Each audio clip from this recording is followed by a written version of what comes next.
You are listening to Penne Pyro, Book 2 of the Jade Sommer Series, written by Nicolette Pierce. Copyright 2021. Audio copyright 2025 by Pierced Heart Publishing. Digitally narrated with full cast of voices.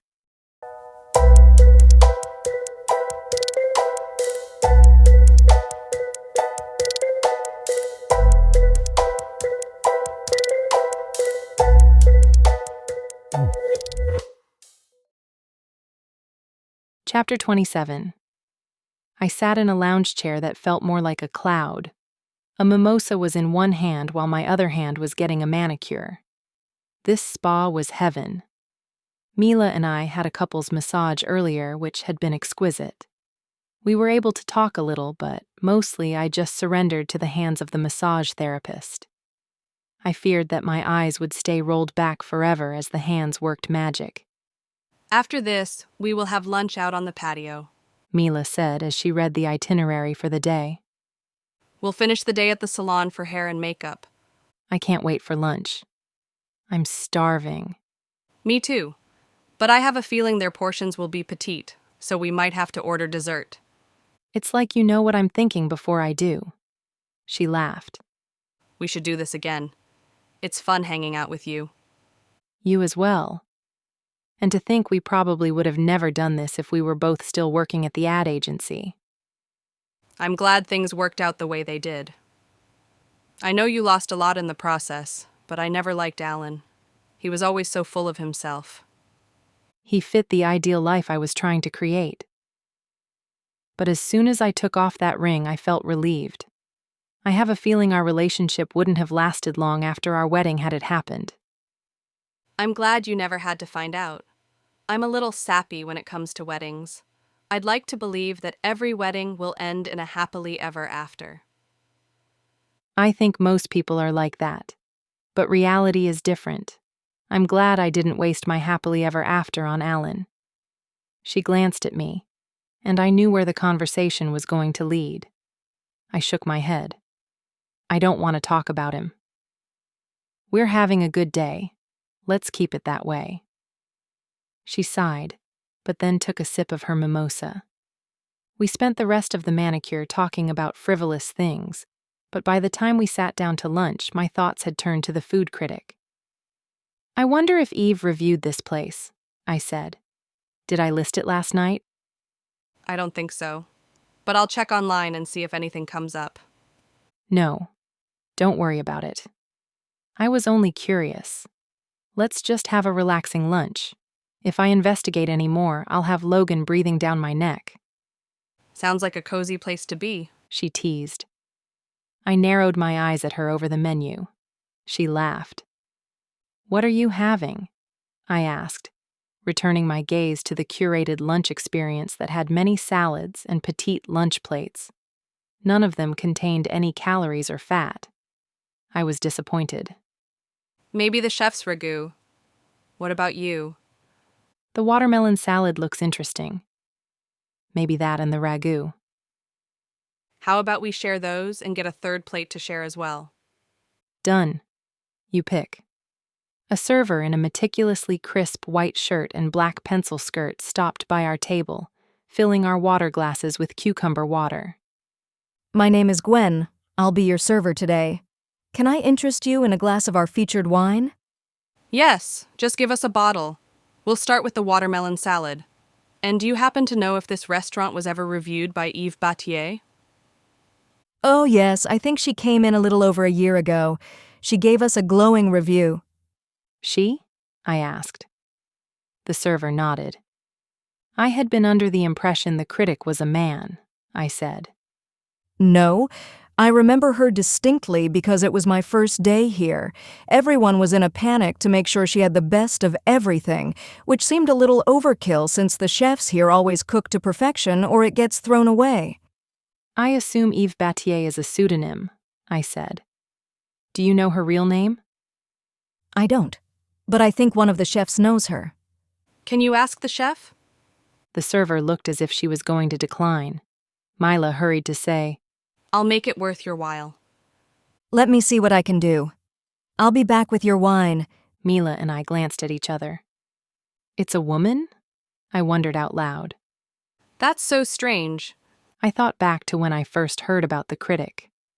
Avery was the one who said that Eve Battier was going to be at the restaurant, I said. I'm pretty sure she specifically used he or him when telling us.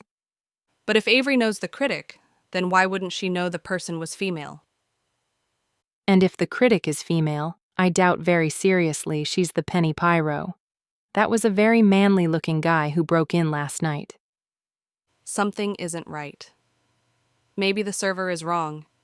Eve has been very careful so far about keeping her identity a secret. Why would she just decide to reveal herself here? I don't know. Maybe we'll figure it out once the server gives us information. We waited impatiently for the server to return with the wine, and more importantly, the identity of the critic. Eventually, a bottle of wine was produced along with an apology. I'm sorry, I asked around, but the original chef who had known her actually went to work for her. No one that worked here at that time knows her name. What do you mean the chef went to work for her? As in a food critic assistant? She shrugged. I'm not sure. Maybe. I remember the chef that had worked here loved going and trying new places to eat. It would be up his alley to be a food critic. I'm sorry I couldn't be more help, but I'll have your watermelon salad in just a moment. When she walked away, I glanced at Mila. So if the chef that used to work here is still working with Eve's, that might have been him last night. I wonder if the server remembers the chef's name. We could trace him back to Eve then. I'm still wondering about motivation. If you're a successful critic, why torch 5 stars? She shook her head. I wonder if we'll ever figure it out. I hope so. This is driving me nuts. The answer is right in front of us. I'm sure of it. When the server returned with the salad, Mila plucked a $100 bill out of her purse and slid it on the table. What's the name of the chef who went to work for the critic? The server thought about it for a moment before saying, I only know his first name. I'm not sure it will help. It might, I said. Chef Nash, the server said, reaching out to take the bill. Nash? I repeated. She nodded. I remember him because he has the most amazing blue eyes. All the girls loved him. Hang on, I said, pulling out my phone. I quickly navigated to Avery's website. From scoping out her restaurant when I was looking for inspiration for Piatto Perfetto, I knew the home page had a picture of her. I held up my phone. Is this the food critic? The server glanced at the photo for a few seconds before nodding. Yeah, I think that's her. Thank you. That's the information we need. The server happily walked away with her reward. Mila, what just happened? Is Eve Battier actually Avery? And Nash works for her. I can't believe they are setting the fires. We have to relook at this. I'm stunned. I don't know what to think. Does Nash and the arsonist have the same build? Maybe, I said. They both seem athletic. I'm not sure about the height, though. I only saw him for a split second. You need to tell Logan. Tell Logan that the woman he wants to marry might be in league with the arsonist? I shook my head. He'd think it's a jealous ploy to get him to break things off with Avery. He won't think that. And if he does, once he looks at the facts, he'll be more inclined to believe you. That's the problem. We don't have facts yet. No, but he can get them. Call him. I'll text him later. Stop being afraid. You need to tell him, and soon. This party is to announce their engagement. That's the worst time to tell him. You're right. After the salon. Now, I'll hold lunch. You take care of Logan. My phone dinged with a text message. It's Nash, I said. What does the message say? He wants to meet up before the party so we can arrive together. Tell him you're going with me since I don't know anyone. I don't want you alone with him, just in case. I sighed. What motivation would he have to set the fires? Are we just grasping for a connection to the pyro? We might be grasping, but it's better to be safe than sorry. You're right. I texted Nash that I would meet him at the party so I could arrive with Mila. I'll call Logan, I said as I stood. This isn't going to be a pretty conversation. Take your time. I promise to save some of the food.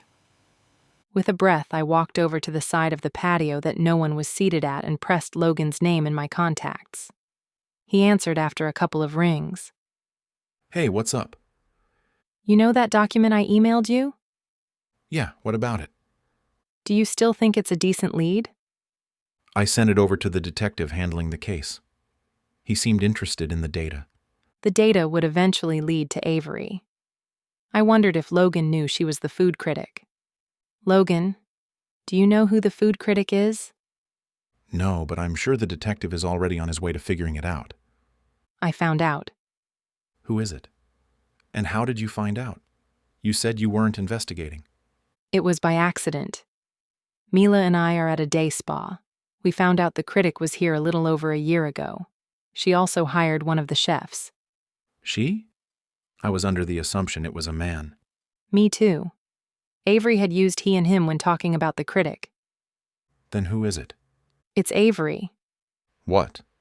The food critic is Avery. Silence. Logan, she hired Nash away from the day spa.